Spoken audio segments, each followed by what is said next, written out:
What's going on, guys? Welcome back to another portfolio update. Yes, I have sold some stocks. Yes, I've made some changes. So yeah, the portfolio is looking a little bit different.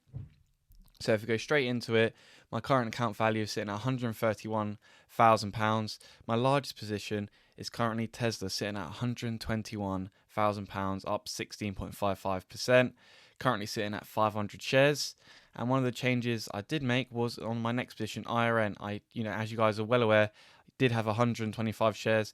I did sell that down to 100 shares, and if the reason why is I bought those shares when we hit like the drop around $33, $33.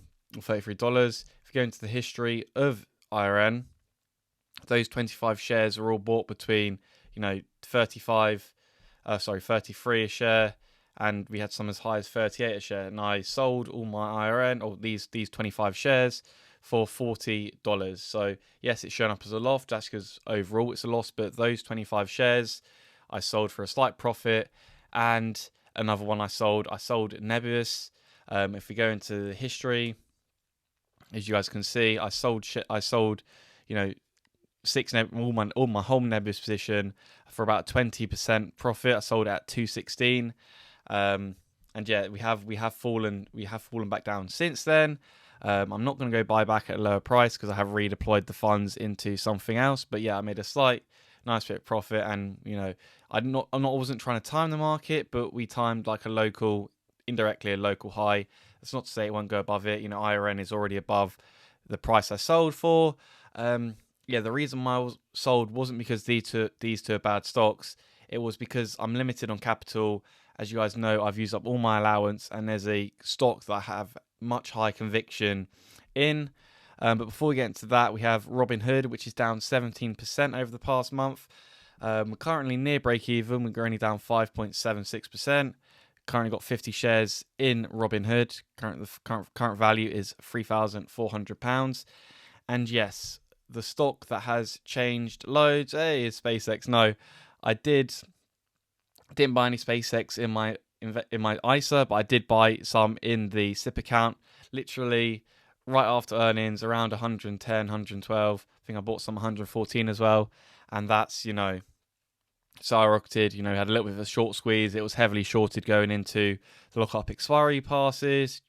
And yeah, a lot of some buying, and then just a short squeeze happened. So yeah, was able to rally that. If you guys want to see me do a SIP account update, let me know. But yeah, the stock that I'm sure you've all aware that I'm become very bullish on the more research I've done into it.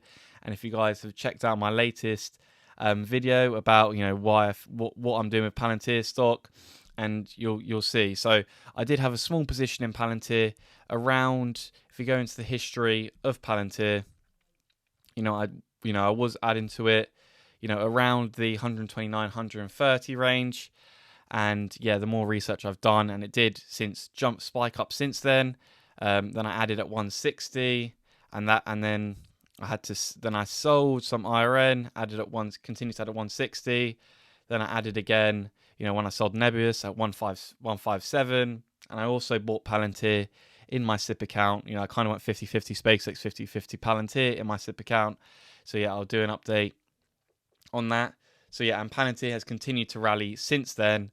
So yeah, I had a small position in around the 120, 130 range.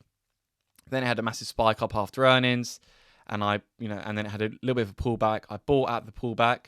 So yeah, it was about 157 to between 157 and 160, and now it's at 171. So yeah, I just I wasn't trying to time the market, but yeah, this is just a high conviction play where even after it ran up 30%, I still tremendous opportunity in my opinion. Obviously, this video is not financial advice. Do your own research before making any investment decisions. But yeah, I just see so much value in Palantir and holding it in the future, and I want to continue building on my position as long as it stays below the $200 mark. So yeah, I'll be building it in my SIP account, invest account, wherever new funds become available. So if we go overall into the stocks ISA, currently sitting at £131,000. As you guys see, with £65 in cash. I'd like to hold a little bit of cash. Well, I like to buy in full shares, so that quite often means I hold a little bit in cash. I think the only share that I'm holding right now that's low enough to get a full share is IRN. So and I kind of like the whole round number of 100.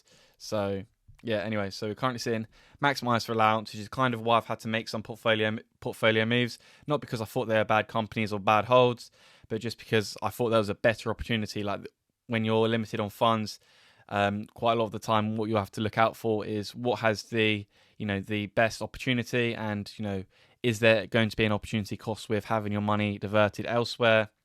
And yeah, I was quite happy, you know, buying at the 160, 150, between 157 and 160, and now it's raised at 171. We could continue to see it rally past 200 and hit new all-time highs, or we could see a pullback. Either way, as long as it stays below the 200, I will be a net buyer of Palantir. If it gets above 200, I'm gonna have to reassess, see if it's going to cool off a bit. But yeah, that has changed things. So yeah, now with the sale, IRN's now my third largest position, and as I've completely sold out of Nebus, now Palantir sitting at £3,000. So yeah, we've got 500 shares of Tesla, 50 shares from Robinhood, 100 IRN, and 24 Palantir. So if we check at the asset allocation, Tesla is now sitting at 92.7%, as it did have a little bit of a rebound.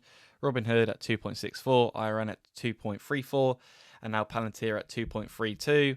And yeah, I can't say enough good things about the company. Yes, the valuation's getting rich, but it's justified. Like compared to Tesla, where there's still a lot more executional risk with the future of Tesla. Like a lot of growth is being priced in for both Tesla and Palantir. But right now, Palantir are actually executing, and we're seeing the growth. Tesla, the growth is still, yes, it's being forecast and priced in, but there is an uncertainty to whether it's just going to be pushed back another year or two. But yeah, so that's why I'm kind of adding to Palantir right now. Obviously, if it can drop more and I can buy at a lower price, that obviously will be amazing. But yeah, I'm happy to add at these prices, considering in 2030. Actually, no, I'm not going to tell you my 2030 price target. Check out the Palantir, my thoughts on Palantir video. I'll link that in the top of the description for you guys if you guys are interested in my thoughts on Palantir. Anyway, guys, thank you so much for watching. If you did enjoy, please make sure to like, subscribe, and share with anyone who might be interested. Next week, we're going to do something different, and instead of looking at the ISA account, we will be checking out the Invest account. So, yeah, if you guys are interested in that, make sure to drop a like on the video, and I'll see you in the next one. Goodbye.